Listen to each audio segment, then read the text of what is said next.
So when you look at the editorial workflows and the production process, what are some of the changes that need to be made in order to go digital?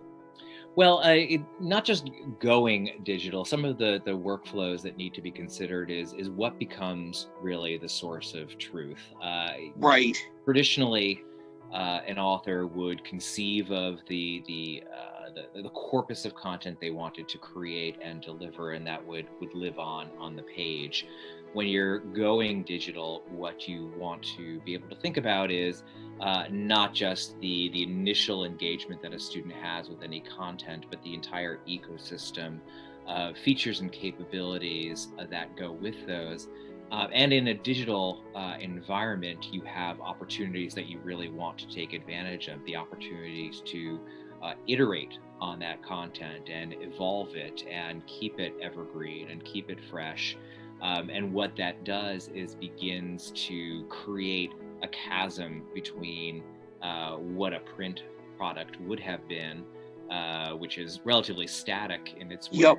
and the possibilities of an evergreen, iterative digital environment.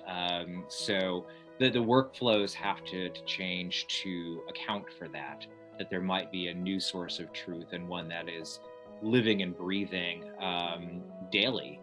Rather than something where you have to, rather where you change something digitally and then have to walk that backwards to the print product. It really requires a new mindset relative to what the source of truth is, and then enacting a workflow that supports that.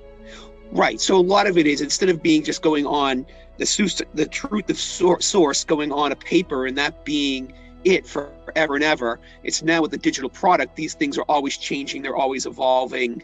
Right, right. And the traditional model of print would be to create a print source of truth and then array about it as seamlessly as one can the various ancillary products that support that, and then several years hence revisit that, reinvent it, upgrade it, do a lot of work to make it that much more salient, that much more competitive, that much more resonant and effective for the student.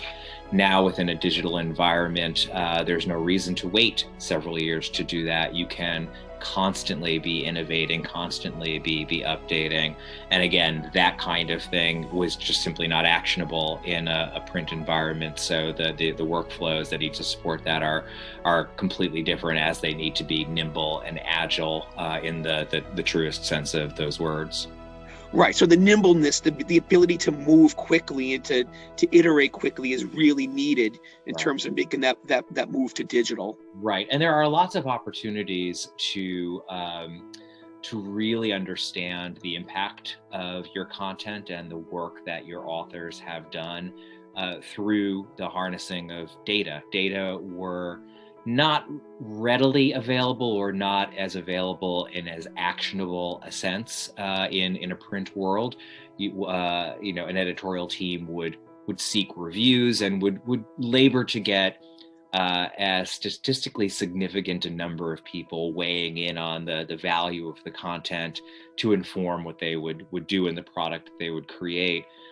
In a digital environment, you can collect data and measure exactly how efficacious your content is on an ongoing basis. You can pair things like item response theory with Bayesian statistical paradigms and actually see the performance of your content in real time. Yep. And that's just a very different conceit, but it also allows you to really ensure that you're delivering on the kind of product that you had conceived and having the kind of impact on student outcomes and even instructor outcomes that you're purporting to have, and you have the data to prove that.